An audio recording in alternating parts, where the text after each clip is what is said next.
আসসালামু আলাইকুম। Start edu চ্যানেলে আপনাদেরকে স্বাগতম।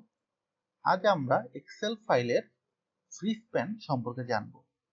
আমাদের কাছে কিছু শিক্ষার্থীর প্রাপ্ত নাম্বারের একটি শীট রয়েছে। আমরা যদি একটু নিচের দিকে নামি তাহলে আমরা বুঝতে পারছি না কোনটা কোন বিষয়ে প্রাপ্ত নাম্বার।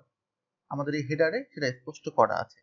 আমরা যদি এখন এই হেডারটাকে অর্থাৎ টপ রোটাকে ফ্রিজ করে রাখতে পারি তাহলে আমরা সহজেই বুঝতে পারবো। এই জন্য যেটা করতে হবে, ভিউয়ে গিয়ে ফ্রি স্প্যান ফ্রিজ টপ রো।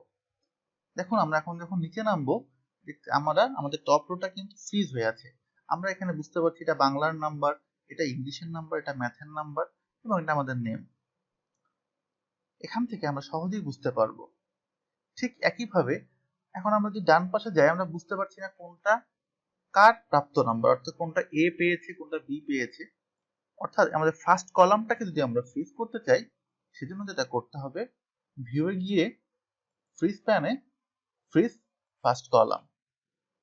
এখন দেখুন আমরা যদি ডান পাশে যাই আমরা এখন স্পষ্টভাবে বুঝতে পারছি কোনটা কার প্রাপ্ত নাম্বার।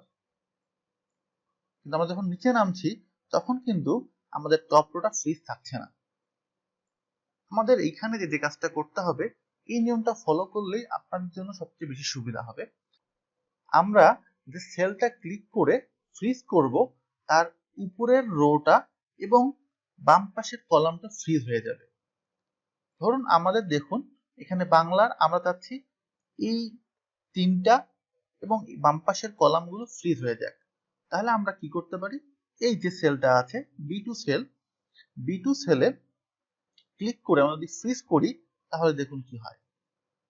বি2 সেলে ক্লিক করলাম, ফ্রিজ প্যান আমাদের আগেগুলো আনফ্রিজ করে নিই।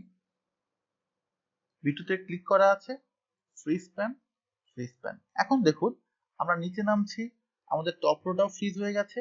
আমরা ডান পাশে যাচ্ছি, আমাদের ফার্স্ট কলামটাও ফ্রিজ হয়ে গেছে।